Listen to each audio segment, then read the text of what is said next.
Welcome, Ryder. I am so excited to have you. Thank you so much for having me. This is so fun. Before we get into this, which I think is going to be a super inspiring conversation, I would love to ask you, did you have a dream as a child, something you wanted to become or do or achieve? Not really. Not really. I think I struggled quite a bit as a child, especially in school. So just like getting through the day was pretty exciting. Yeah, yeah. So you had some learning difficulties, yeah? Yeah. Yeah, yeah, Yeah. Which yeah, we'll get into. It's kind yeah, of the origin story and the genesis for yeah. a lot of my work. Absolutely. So I'm really embarrassed to say that I had a stationery business for over 20 years, and we created lots of journals that people used as their bullet journals. And I was very naive and always thought it was about creativity and beautiful handwriting. And I absolutely was super inspired by it and loved it, but it wasn't for me. And then I came across your book just a year ago, and on a flight between Australia and Sweden, which is about 24 hours, I read the whole book and I was so inspired. And that's when I really started to understand that it wasn't about pretty pages and beautiful illustrations and perfect handwriting, which is for some people part of that, but it's an amazing system. So I would love for you to share with our listeners how you actually got into this system, a little bit about your journey. Sure. I guess I alluded to it a little bit earlier, but for me, the bullet journal method is a toolkit of solutions to my own personal problems, if you will, growing up with a learning disability. I grew up before the internet, so I didn't have a lot of resources available to me. So I actually had to invent them for myself. So I kind of had to figure out like, what's the problem? Does this work? No. Does this work? No. And the answer 90% of the time was always no. And the only way I was able to develop these tools was with, pen and paper. That's what I had available to me at the time.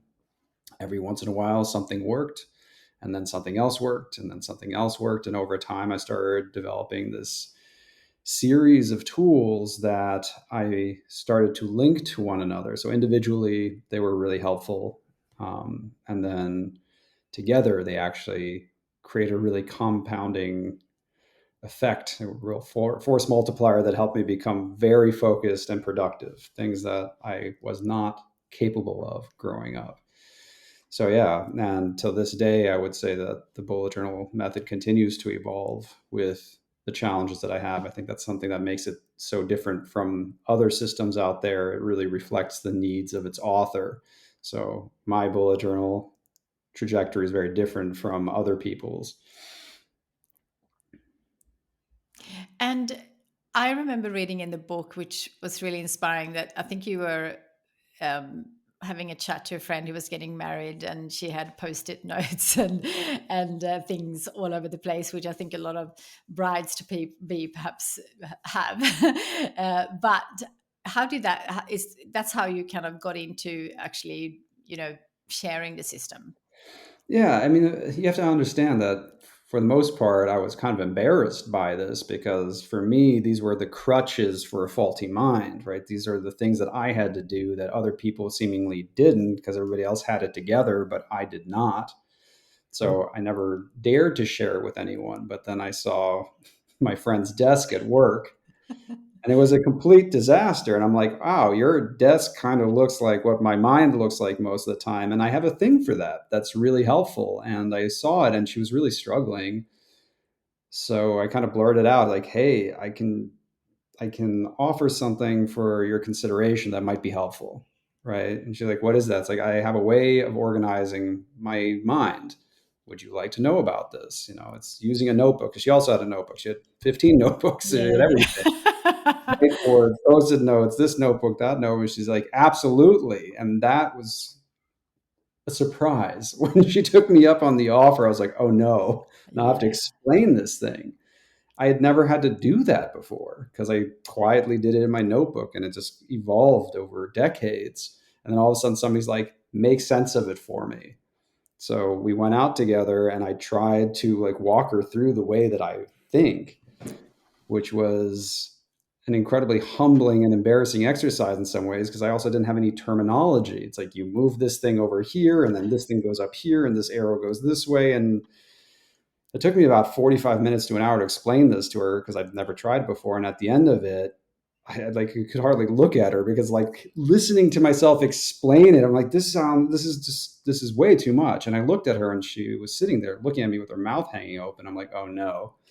She thinks I'm completely crazy. And the first thing that she said was, you have to share this with people. Yeah, absolutely. And I'm so glad you did. So for anyone who hasn't understand, who does not understand the system yet, which most people don't if you haven't actually read your book, I think, because I think there's over internet and Pinterest and Instagram, you see all these amazing pages, which are absolutely beautiful, but it's not for everyone. So how does this differ for anyone who doesn't know the system from traditional journaling and I guess planning methods or productivity methods? I think of it as a mindfulness practice that's designed as a productivity system. Mm, So, on the one hand, yes, it will help you organize what you're doing and help you optimize how you're doing it. But most importantly for me is getting very clear on why it matters to begin with, yeah, right? Like, why does this get to take your time at all? So I think a lot of planning systems focus purely on the process, which I think is really important and that's good. But the process for what, yeah, right? So like no matter how productive you are, you can be productively working towards the wrong things, which happened to me constantly, right? I worked on things that people told me were important or things that my peers pointed out to me. And over again, I accomplished these things that felt very meaningless to me. And yeah, so I started turning these tools for helping me become very clear about what I was doing to get very clear about what I was thinking and feeling. And all of a sudden, everything changed, right? What's interesting about this is that when you get very clear on why you do things, you end up being able to become much more productive because you're much less distracted by things that are meaningless. yeah, Right? So, like in process driven approaches, which again are important, but I feel like are missing a really critical ingredient with process driven, like how much time will this take? Right. And then you create this big plan and figure out how much time it will take. And planning takes a lot of time. Whereas with purpose driven approach, which is where the mindfulness comes in, it's like, why does this get to take my time at all? yeah, Oftentimes the answer is it doesn't. yeah, yeah. So the plan isn't necessary. The work isn't necessary. A little bit more work up front to save a lot of work down the line. Yeah, yeah, absolutely. I couldn't agree more. So a lot of people struggle with organization and also about productivity. So how does bullet journaling help overcoming those challenges? So I'm one of those people who, before this method, I had a journal for everything, and because I love, I love notebooks and I love journals. So it but it's really difficult to manage that, and especially with technology, which I will get into in a minute. But I love to for you to explain how it actually helps with productivity and being more organized. Sure. So I think one thing that is really critical to a bullet journal practice, which is kind of what I consider it to be, is that you go into it with an intention.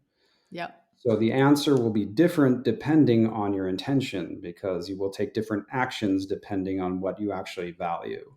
So a big part of this is getting clear on what problem you're trying to solve or what you aspire to. So once you get clear on that, all the notes, all the entries start to fall into that container. And I think that a big problem with a lot of productivity is there is no container. Just everything that can get done, will get done, or try to get it done. As opposed to with bullet journaling, you're just trying to figure out what needs to be done and why does it matter over and over again. So, a big thing that people don't see with bullet journaling is a very critical component is the rituals that happen off the page. I mean, you use all of this with handwriting, but you come back to your notes regularly, daily, weekly, monthly, yearly, and what you're doing is you're constantly curating what you're going to focus on. And this is where the analog nature of it is so important because you have to write these things down by hand. I mean, yes, you can definitely bullet journal digitally, but I encourage people to do it analog first, because there is very specific points of friction, right? It's harder to write things down. It takes a little bit of time to rewrite things, but that friction provides an opportunity to actually think about whether something is even worth rewriting. It's such a basic thing. It's like, is this worth 3 seconds it's going to take to rewrite? And if the answer is no, then why is it on your list to begin with? Mm. So just by virtue of its physical nature, all of a sudden you're just working on fewer things that have significantly more impact. Yeah. So on the one hand, you have this frame of what you value and what your intention is, which drives your focus and keeps your focus there. And then you have these rituals that help you come back to the things that you're writing down, so your lists don't become never ending. And then you're just recommitting to your responsibilities over and over again by rewriting them. Yeah. And in that process, it's like you're recommitting to these things within the context of your intention. And like, as you can see, these layers start to build up, so you become more aware Yeah. of what works, what doesn't, what you want more of, what you want less of, and then Yeah. you take action accordingly. Yeah, I absolutely, and I couldn't agree more. So let's talk a little bit about the digital versus paper. So I'm a real paper person, and I actually think if I have a challenge, like I think on paper, I do. Every morning I do morning pages, which is based on another book, which I'm sure you heard about, The Artist's Way by Julia Cameron, and I just do it maybe my way, but I that's how I solve most of my problems, and I don't do that in my bullet journal because I don't save that. That's for something else. But I am curious, how do you combine digital? Because obviously that's the first thing that when I'm talking about, because now I would just want to spread your amazing work to everyone, and people say, well, I use technology, and I'm like, yeah, so do I, but I have I have created my own system, so I'm curious to hear how you do it in terms of because obviously we book most of our diary that we if we have a meeting, or even this podcast is done digitally. So how do you combine the both methods? Yeah, I think what's really important is to get really clear on what problem you're trying to solve. That's the first thing. So for me, my notebook is a principal tool. It's the tool that helps me figure out what tools I need. Yeah. So for me, it's not about digital or analog. It's about finding the right tools for the job over and over again. And most of the things that I use are digital, right? Yeah. All of it's technology. And for me, like, technology is only as good as its ability to help you build what you need or fix what's broken. And for me, everything starts in the notebook because it slows me down. Yeah. As somebody who still has ADHD, I've learned how to think and act according to the way that my mind works, and also help me out. Like, I know that if I sit down with a new digital tool, I'm going to spend hours figuring out how it works and getting excited about it, creating a foolproof plan, and then something goes wrong, and then, like, I didn't get anything done because the whole plan goes out the window. So I've done that enough times to realize that I just really have to be very careful about what technology I actually deploy, whether it's analog or digital. And for me, it always just starts in the notebook.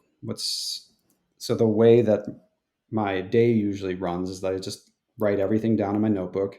And then later in the day or in the next morning during one of our rituals, I will find a home for these things digitally. If it needs a home. That's Yeah. another thing, because I write these things down and half of it doesn't need anything else. It needs to go away from my life, right? Like, Yeah. why do I need to know that somebody on my team has a meeting that has nothing to do with me? Like, somehow that came up, and it's important to only put the things into play that make sense. And I Yeah. feel with digital, putting things into play is very, very easy. There's no friction. I can create a never-ending to-do list immediately. All of a sudden I have 60 tasks to do because it is so easy, right? And it's I don't think people mistake ease of use for efficiency. And I feel like that's not necessarily the same thing. Speed does not necessarily make something good. So for me, it all starts in the notebook. The notebook slows me down, it slows my mind down, and it makes me much more intentional about the choices that I make, whether it be the actions that I take, the tools that I put into play. And I want to be very clear about this. I think technology is amazing, especially at helping us connect to the world around us, right? Like this is made possible by technology. But Yeah. I think it's not very good at helping us connect with the world within us. What are we thinking? What are we feeling? What are we believing? And that awareness should drive a lot of the choices that we make, right? Yeah. So that's where it comes in. It's this tool that helps me cultivate self-awareness that then helps me be much more intentional about the things that I commit to and the actions that I take. And Yeah. I have a lot of to-do lists that live in digital format, especially for my team, right? It's like, okay, this is a task that actually needs to get done. Do I need to do it? Does my team member need to do it? And then it finds a home. Yeah. So the short version is it's a big filter for me. Yeah. No. Yeah. And the way I have incorporated in my life is because I'm a big walker, and a lot of my ideas comes when I'm out walking in nature, and I. I now kind of take notes the same way that I do bullet journaling, which really helps me because I have more ideas than I can ever make happen. So, but still want to capture them, and often I and I think this is relevant for a lot of people. I think a lot of people don't trust their own system because you get so much into that system that it's feel overwhelming, and then you kind of feel bit lost in the millions of to-do lists that we have, or notebooks, or digitally. It doesn't really matter, but it's, I think, having a system that you can trust, I think, is really important, because otherwise it doesn't matter how much you're capturing if you don't trust that you're going to find it. And I think the bullet journaling method has been so, it's just really, that's how I think now. And I've only done it for like a year, but probably incorporated some of the things that I've because I love productivity, so I'm sure there were some things good in the past, but just having combining that has really helped me.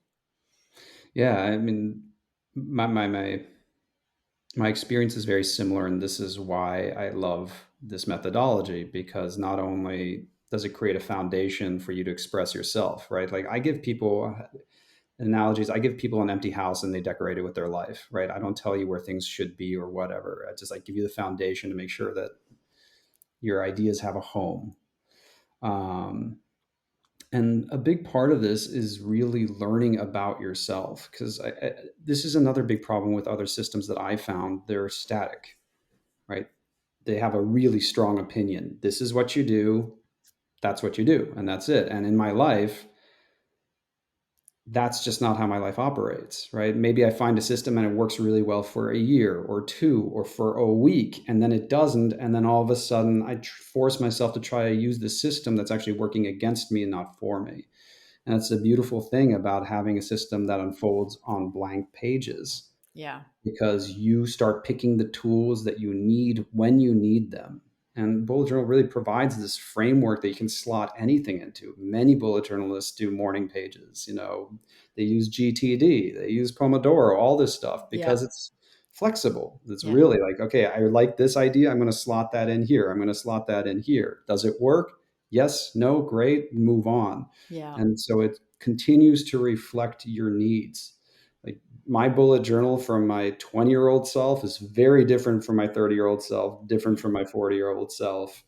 And that's why it stays relevant. And I Yeah. think it's sustainable because it's a paper mirror that reflects your life back at you. Yeah, yeah, absolutely. Love that. So, what are the key principles or core components of a bullet journal for someone who haven't done it yet? Yes, I will stay a little bit more theoretical because it's important to see these things. So Yeah, if somebody's interested, I recommend going to bulletjournal.com where you can see all this for free, 4-minute video. But you can think of the methodology as both a system and a practice. On one hand, you have a system, which gives you very specific writing tools and writing strategies to really quickly capture your notes and organize them. That's known as rapid logging. So you capture your notes as things you have to do, things that you experience, and things you don't want to forget. So tasks, events, and notes. That's the base of it. And then you put those ideas into different types of collections, right? A, a file folder, if you will. And that happens on a daily basis, a weekly basis, and a monthly basis. Each one of these different collections can be organized however you like. I provide very basic versions. So there you have this practice Then you have the practice, right, which is coming back to those notes. The system helps you capture your notes, and then the practice helps you think about your notes. And that also happens on a daily, weekly, and monthly basis. So everything is very tightly integrated with one another. There's a lot of strategy, there's philosophy, but ultimately the goal is to take insight and put it into action, to learn from it, and then you start the cycle over again. It's this iterative cycle of self-inquiry and self-expression.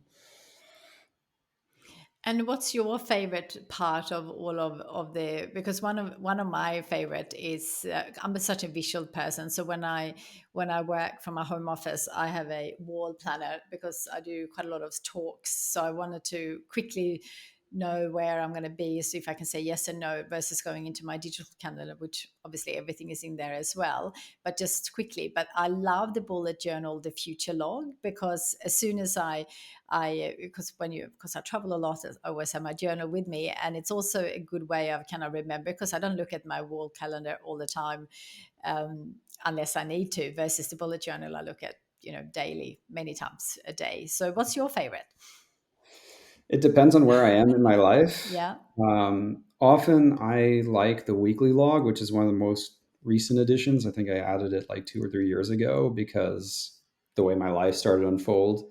I like the weekly log because it gives me an opportunity both to think about the week gone by and yeah, process it. Because before there was a daily log and a monthly log, which was enough at the time, but the weekly log is, it's not so much the way it looks, but it's the way it makes me feel. It yeah, gives me an opportunity to really stop, slow down, process the week gone by, and then look at all the things that I've committed to and figure out like what exactly am I going to work on this week, just this week, not next month, not next year. What my big, no, what's happening this week? yeah, And just asking that simple question and thinking about time that way and realizing that I only have so much time this week. What matters most this week? And that's really exciting for me because I can get excited about the things that I'm committing to. Like these are the things that really matter to me.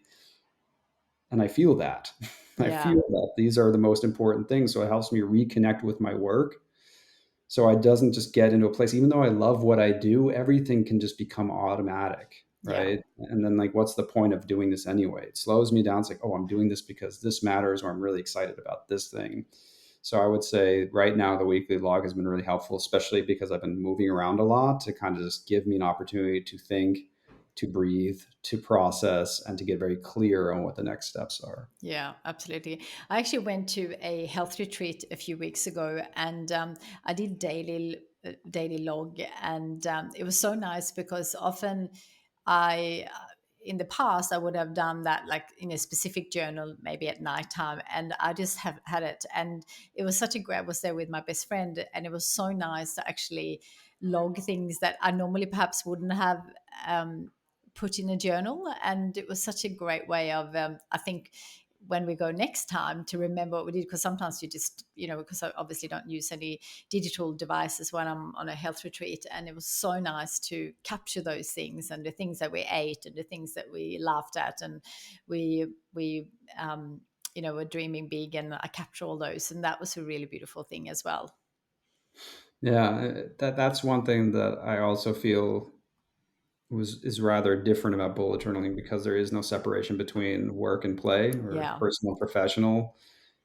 Of course, there are instances where that's kind of legally required to separate the two, but for the most part, I always encourage people to put everything in one notebook because, yeah, in my own experience, when I was work, I was thinking about home stuff. When I was at yeah, home, I was thinking about work stuff, and then everything was all over the place. And it's so it's so powerful to just have a source of truth. Like, where did I write that down is not a question I ask myself ever anymore. Like, it's yeah, just in the notebook somewhere, right? yeah, And so there's that. That's really powerful. I don't have to deliberate. But the more important thing is I don't have to worry about where I wrote something down after the fact, right? There's the ones like, where should I write this down? Countless options, which always means that something will be somewhere that I forget and then I can't find it again. And that yeah, happened to me often. So it's like, I know exactly where to find that idea. I mean, it's my source of truth, and having that in my life, and especially in the digital chaos and everything, feeling so. shattered often with my attention. It's just nice to have this one thing where I open the book and just go offline and just start to think. And then later I can go back into the same state to reflect as well. Yeah, absolutely. So, for anyone who hasn't started bullet journaling yet and they haven't read your books, obviously they can go to your website. But what are the couple of things that people can get started with? Okay, a couple things. A piece of advice is don't go online and check out other people's bullet journals, because what you see there is that person's expression. That's their journey, right? That this is how they found it to be most helpful. And oftentimes people will see those expressions, especially on Instagram and Pinterest, and be like, that doesn't interest me, or I'm not that talented. I don't have that much time. Fill in the blank. It gives you a lot of reasons why this won't work. If you ever see my own bullet journal, it's literally chicken scratch, black and white. There's nothing there. So that's the first part. I would say just don't go online until you're comfortable with it. It's wonderful to be inspired, but it's not great to start when you're overwhelmed. And that brings me to a second point, is to start really simply by setting an intention. If this is something that interests you, I think it helps to spend a little time to think about what about it interests you? What is the promise that it holds? And it doesn't even have to be about bullet journal, about any tool. Just ask yourself, like, what problem can this help me solve? And then you set the intention. The way that I define an intention is that it's a commitment to a process as well. So, like, I want my bullet journal to help me be healthier, to be a better parent, to be a better leader, to be more productive. And that will create the container for your practice. And you can have multiple, and you don't have to overthink it. You can change it as you get clear with what it is, especially when you're starting out. And then you just start by writing down your ideas and your thoughts about this, right? The things that you don't want to forget, the things that you have to do, and the things that you experience. That's it, as bulleted sentences. Yeah. If this is something that's interesting to people, again, there's a 4-minute video that walks you through the basics, and just start with that. Set your intention and start writing down your thoughts about that area of your life, or those areas of your life. That's all you're doing. You start to record. It's the beginning of what I call the intentional cycle. It's a 4-step process that kind of powers the whole bullet journal method. It's record, reflect, refine, respond. Record, reflect, refine, respond. Yeah, absolutely love it. So, for example, so one of the things I think the absolute best that I mean, there's so many great things, but one of the really good things is that you can incorporate everything in one notebook. But how do you explain that to other people? Because it's really, because we, as you know, we're reading your book in my virtual book club next month in July, and so I've been really excited about it. But I was really, because I also know that I was one of those people who believed that I had to be great at handwriting and all those. So I've been really trying to say everyone really just have to come with an open mind and read it, and then if you want to implement it or not, that's obviously up to each person. But how do you explain, because as our last session what is it, last week, they said, oh, can you just, is it a productivity system? And I'm like, no, we're going to read the book, and it's really hard to explain that you can actually use one notebook, because obviously I create lots of different journals, and they like, how do you use it all? And I'm like, I'm going to explain it all when we go through the book, and obviously they will read it themselves. But how do you actually explain that you can just use one book for everything? Well, I think that the best way to explain it is to show them how to do it, Yeah, and then it will kind of explain itself. Because when you start going through the process of rapid logging, it's like things that you have to take an action on. Oh, is this for work or for home? Doesn't matter. Just yeah, you have to take action, just write it down. It's like, oh, I can have these both in the same place. And that was an experience that I had, because I started writing everything down in one notebook until I could find my other notebook, and I'm like, wait a second, I don't need another notebook. This yeah, is all in the same place. yeah, So it's like, the way that I usually start teaching bullet journaling is with the system, very much like, how do you capture your ideas, and in on a daily basis, on a weekly basis, on a monthly basis. And then people can start with the intention, people can start to see the things they write down through that lens. And then you start thinking about, it's like, okay, but what if I want to take notes on a short story, or I want to start collecting all my notes on a project? And then you're like, okay, well, then you just create a custom collection and you just write everything in there. So for those of you listening, a custom collection is what it sounds like. It's like you just basically go to your next blank page, give it a topic, and start writing all the ideas that are related to that topic in one place. And once you've done that for the first time, you start realizing, like, oh, I can create a custom collection for anything. Maybe it's a fertility tracker, maybe it's a habit tracker, maybe it's, sketches for a logo, which is something I did a lot, or UX flows. You can create space in your notebook anywhere you want because there are tools and systems to help you find and organize that kind of content. Yeah, absolutely. And that leads to another question that I have, which I have heard a couple of people say, yeah, it was just too much. I Mhm. couldn't keep up with it. So I love to understand a little bit about the rituals that you have to keep it going. But one thing that I realized, starting and trying different things, is that when you don't actually number the pages, then the system doesn't work. And for me anyway, I was just like, I in the beginning of each, so I use a bullet journal each quarter because I really plan quarterly and I like that way. So sometimes I use more, but I kind of have a system now. And when I'm excited at the beginning to number all the pages, and then I go to a meeting and then I take a note and then I'm behind those numbered pages. So I think that's really one of the most important things to kind of keep the system. But what other tips do you have for for people to keep it going? Because it's often when we start something new, we're excited, and then we might miss few rituals and go off track. Sure. Yeah. I know what that feels like as well, because it's happened to me as well. I've gotten overwhelmed with my own practice, and it's always the same few answers. One is, am I doing too many things? Right. So you can now all of a sudden have like all these, this tracker and that tracker and this collection and that collection and this template and that template. And then all of a sudden, bullet journaling becomes this massive chore on itself. Right. So the first step is to figure out what is the least amount that you should be doing in terms of planning and organizing. That's the first step. And for me with bullet journaling, like if I'm doing too much, I just go right back to the daily log. Like I just downsize. I have Yeah. to just focus on writing down my ideas every day. That's like the baseline. And obviously you can skip a couple days. That's not a big deal because you can just, it meets you wherever you are. But just keep on writing down your thoughts. That's where it goes. And if that's too much, then I feel like chances are that has not much to do with the system, right? But that's a really important part because the system's there to help reflect your state back at you. So if your life is so overwhelming that you can't take 5 minutes a day to write down your thoughts, then the system isn't the problem.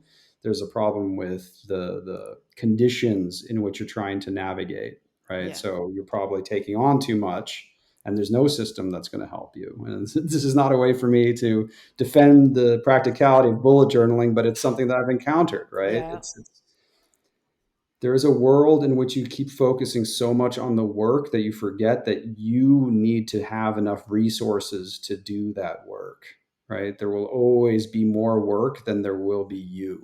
Yeah. Absolutely. So it's trying to figure out, like, how can this tool best support you in creating boundaries to be able to actually really truly show up for the work that matters. Yeah. And that's where the rituals come in. And then that to me is on a daily basis where I just look over what I'm doing. Like, this is something I shouldn't be focusing on. This needs to be delegated. This is the priority.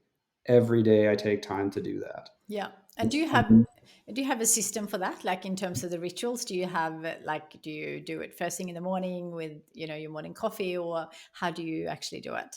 Yes. So the daily log and the daily ritual. So the system and the Yeah. practice. You have the system, which is the daily log, where you write down everything for the day.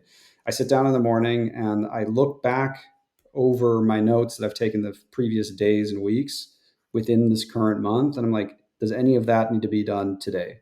Yeah. Is any of those things the priority today? Sometimes yes, sometimes no. If yes, I'll write it down. Like this needs to get done today. And if not, then it just follows with whatever I want to get done today. What do I want to create today? Yeah. That's it. So I walk into the day knowing what my top three things are that I want to do. I have one priority, and then I have a couple other things that I focus on. And then throughout the day, I'll just capture whatever comes up.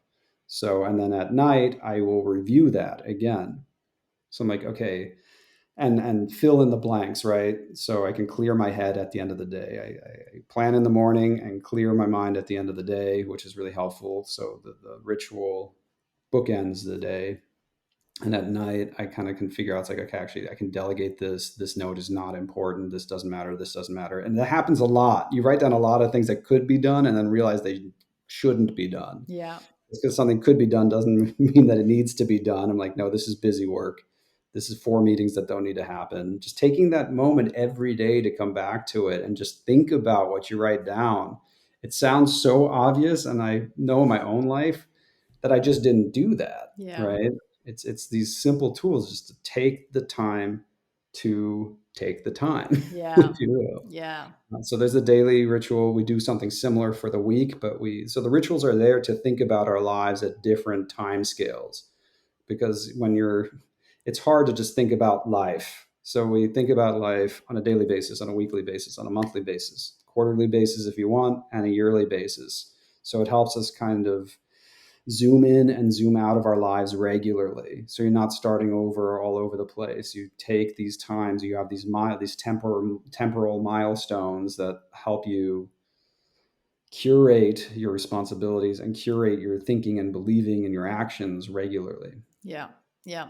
And so for anyone who falls off the wagon, which happens to all of us when things happen to us or in the world falls apart for some of us sometimes, how do you get back on track? So how do you get motivated? And because I think consistency is obviously key with anything that we're doing, but it's sometimes easier said than done, of course. Yeah, for me, this happens to me as well. And for me, the biggest thing that gets in the way is this story of trying to catch up, right? Especially if you're doing something analog or something that's a little bit different that other people are doing. You know, you're like, okay, I haven't done it for 3 days. Like, I just don't have the time to sit down now and catch up for the last 3 days. Okay, now it's a fourth day. Now Yeah. it's a fifth day. It's like, oh, I don't have time to catch up for 5 days. And the next thing you know, you just walk away from the system, or, you know. So for me, the way that I think about bullet journaling is that no matter how long you have not done it, you begin again every day. Yeah. Every day is the first time you do this, right? You're not starting over, you're leveling up every day. So every day is an opportunity to begin again, whether you're doing it every day or you've not done it for 2 years. And that's the thing that's so helpful to me. It's like the past is gone, the present hasn't happened yet. Like, what matters now? And that's very much a guiding principle in bullet journaling. This is where the mindfulness practice comes in, becoming present with what you're alive to right now. It's if you absolutely need to write things down about the past, then you can just create a quick summary. Here's the top 10 things that mattered, one sentence about each. And shockingly, that can be more than enough sometimes. You're like, wow, okay, that's all I need. I just needed a mental anchor to remember something. I don't need to have detailed notes and algorithmic drawings in my notebook. Like, here are the top 10 things that I missed. That's it.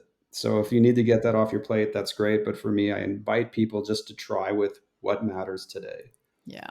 Yeah. and Yeah. I start love. like decluttering your mind starting today. Yeah, absolutely. I've been sharing in the on this podcast. I did a 12-hour walk. I had a podcast guest who wrote a book about that, and it was really inspiring. And the first 2 hours when I was walking, I just had so many things going around in my head, and it's a walk where you're encouraged not to listen to anything, not to talk to anyone, just to be with yourself. And then I sat down and I had a coffee and I sat down and I just took everything out of my head. And then after that, I just felt so free. There's something really powerful putting pen to paper. Agreed. Yeah. Agreed. I feel like it's an incredibly powerful form of self inquiry, Yeah. right? A lot of self inquiry for those who are interested in this usually happens silently. It happens during meditation. It happens on walking, and I think that that's can be incredibly powerful. In my own experience, a lot of that is lost, Yeah. and I feel like through writing, that act is actually meditative, and it can help me think in a way that, especially with the way my mind works very, very quickly to a fault, right? It slows my thinking down and makes it more clear so I can see what's happening inside of me. And then what's really useful, that's useful in its own right. And then there's a second part where now I have a record of what I'm thinking that I can actually look at and be like, oh, this is what I'm thinking and believing and feeling. Yeah. Now all of a sudden I have an opportunity to question those things, especially if they're not useful or skillful. Like, is this really true? Yeah. It's like, oh no, okay. Now I feel much better because I realize I've been operating under an idea that really doesn't line up with, the truth, if that Yeah. makes sense. Yeah.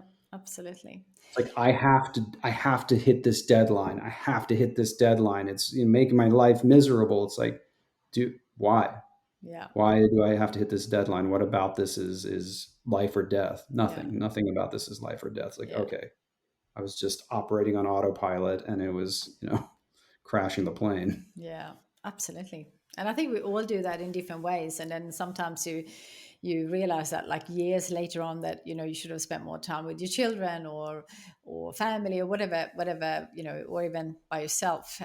So I think writing about it constantly just I also find that when I write the same thing over and over, I just think I need to go a little bit deeper, and it's amazing. I absolutely love it. I would love to actually hear. I'm sure you would have got so much feedback on from people using the system. Are there some success stories that stands out for you?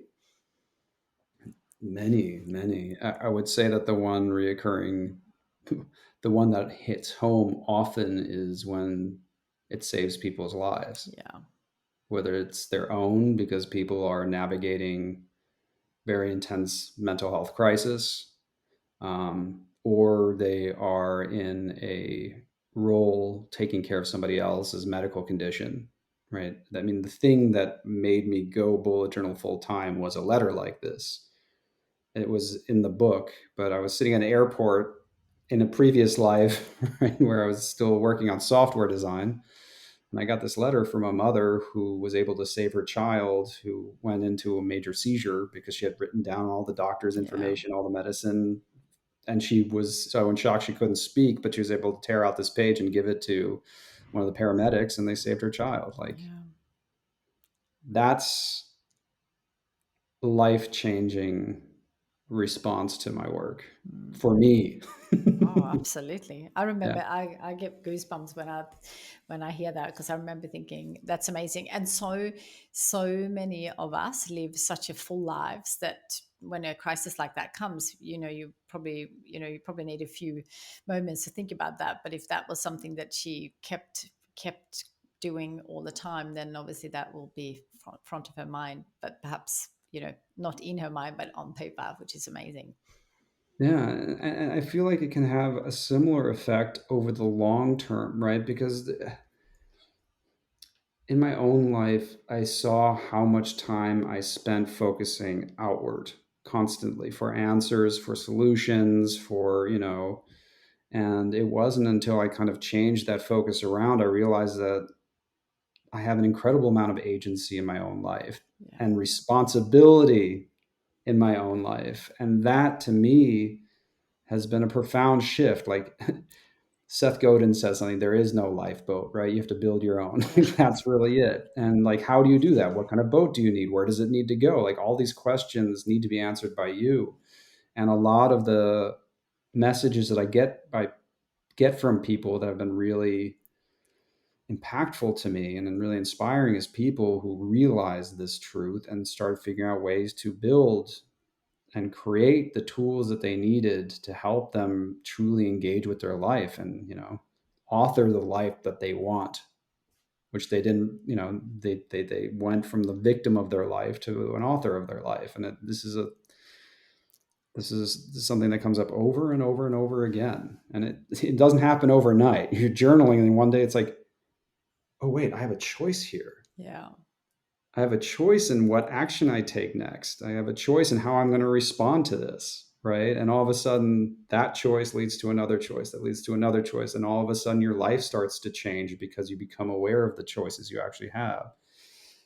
And yeah, I feel like that is for me, the most motivating and inspiring feedback for people who practice bullet journal. Yeah, absolutely. And it's an interesting. I think sometimes I'm so glad you came on the podcast first, because I feel like I've been trying to explain it, but it's been difficult to kind of explain it in, in a short amount of time. So it's really great now I can refer to this podcast.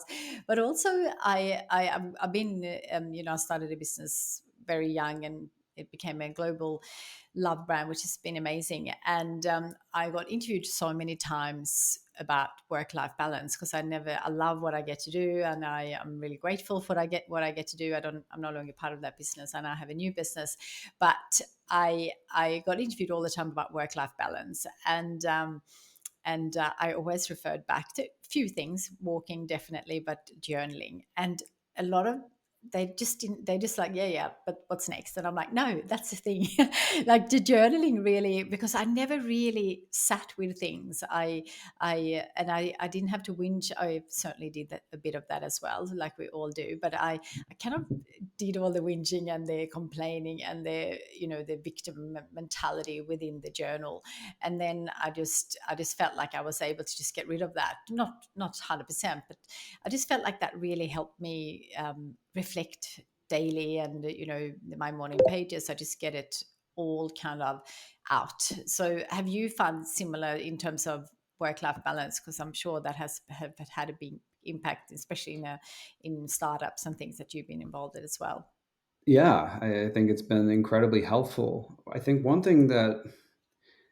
that question, and I could be wrong here, I've also been asked this question quite often, and I think that often that question is inspired by the promise of some solution. Yeah. Like, how do you create work-life balance? Like, where's the button for that? Yeah. And I think that it's more helpful to think of it as an ongoing project, Yeah. because the balance, not only is it balance, but it's contrast. If you sat on the beach all day, sipping cocktails, that would get boring and you wouldn't want to do that. So, like, going all the way on to one side is not the solution. Then obviously the one that we're more familiar with, working all the time, is not the solution. And that looks different at different parts in our lives. And it also looks different from who we are in that moment in our life, right? Yeah. Maybe it's time to focus on your family right now. Maybe it is time to focus on your career right now. And journaling, I think, helps us become aware of how we're feeling Yeah. in a moment, and then slowly just continuously keep tipping the scales a little bit here, a little bit here, a little bit here.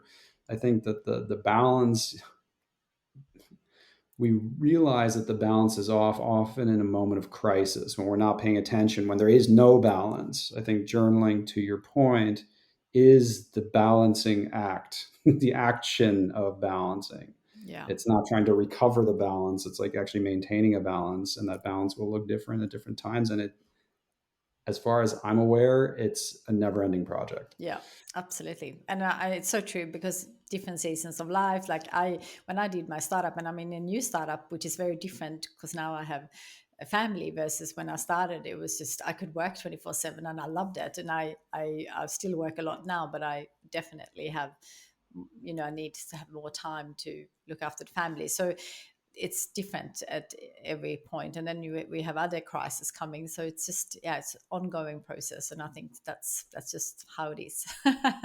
Can't change that. So, but my last question before we finishing up is, well, a couple of more questions, small shorter ones. But one thing that I'm curious about, and that I have been struggling a bit after now having quite a few journals. How do you remember? So I'm a note taker. I do a lot of courses and coaching, and I take a lot of notes. How do you refer back to old journals? Do you have a system for that? It depends on the type of note. Yeah. If it's something that I don't necessarily need to recall, then I have the notebook. Yeah. So it just pull that out. Oftentimes, when I have notes that will span years, like I create courses as well and I Yeah. need to teach things, I actually move a lot of those notes into my personal knowledge management tool. Yeah. So this is something where I can cross reference notes. Like this is information that needs to stay alive and active. Yeah. So that's something where I'm like, is this important enough to go into my PKM? Yeah.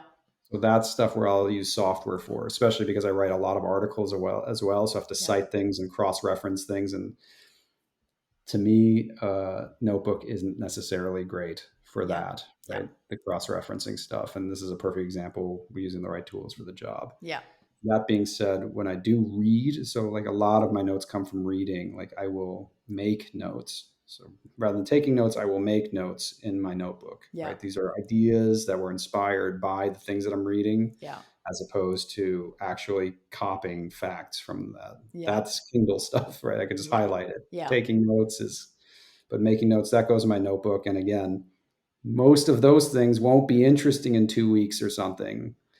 So then I'll just take the ones that remain and it just automatically acts as this filtering mechanism. So only the best or most relevant notes continue to exist. But those are things that go into a database of some kind. Yeah, I absolutely love that. That's great. Thank you for that, because that's one thing that I wanted to know, and that's great. And I know that I'll get that question in the group as well, because a lot of them are note takers and big students of life. So before we finish up, I'm curious about your morning ritual. Have you got one that you do all the time, or sometime? I have different morning rituals depending on where I am and what the climate is like. So for me, one of the most important things in my morning ritual is to work out first thing in the morning because I just won't do it later. And Yeah, that's important. yeah, So get out in the sun. If ideally, I have begrudgingly taken up running because it's very portable. yeah, So I will run and then I will meditate and then I will journal. yeah, That's pretty much the morning routine. Just like kind of take care of my mind and my body so I can settle that, and I am then I enter the world. yeah. Yeah, That makes sense. yeah, absolutely love that. And uh, have you got a favorite book, or a book that had a big impact on your life? That's a big question. It is a big. It's like I often say, refer it as like naming your favorite child. It's impossible, but you can just whatever comes to mind. Yeah. I'm trying to think. I've just been reading a lot. I think the Tibetan Book of Living and Dying was one of the most pivotal books I read. I think at the beginning of my own shift towards learning more about this stuff. That Yeah, was very powerful. Radical Compassion by Tara Brach. That was also a big one. Um, the Liberated Mind was really important. yeah. It's a guide into ACT therapy. This is why I write things down. Exactly, but that's perfect. That was three. That's beautiful. So you don't have to share more. Thank you for that. So the last question: knowing what you know now, what kind of advice would you give yourself, say to your late teens or early 20s, whatever comes to mind? Be kinder to yourself. Mm, I think that that's just something that in my work and in my own life is something that seems so secondary or tertiary or like a greeting card, but having true compassion for yourself, I think, can be one of the most productive skills you can develop over time. yeah, I just think, especially if you are very, if you're very inspired, right, and you aspire to a lot, you can be very hard on yourself. So I think people who are incredibly motivated can also turn that against themselves. yeah, So I feel like having more compassion for yourselves and just like developing kindness for yourself, I think would be the only piece of advice. I When I play this game, I definitely don't want to take away any of the experiences that I had because that's yeah. what created a pretty amazing life that I have now, Yeah. but I feel like I could have enjoyed it more Yeah. along the way if I had just been kinder to myself. And that's a skill. Like I just want to be very clear about that. You can't force this. This is something that takes real practice to like Yeah. learn how to treat yourself like a friend, at least in my experience with my community and in my own life. It's there's surface level gratitude and then there's actual gratitude, and I feel like, self-compassion is something that takes time to really develop. Yeah, absolutely. Yeah, I couldn't agree more. What an amazing hour. Thank you so much. I loved every minute, and I'm so excited to be reading your book with my community next month. So, thank you for taking the time to chat with us, but also with me and our community, but also to that you wrote the book, because I think it's can be life changing for so many people. So, thank you. Thank you so much for having me. I really appreciate it. Great. That was so good. Thank you. Yeah.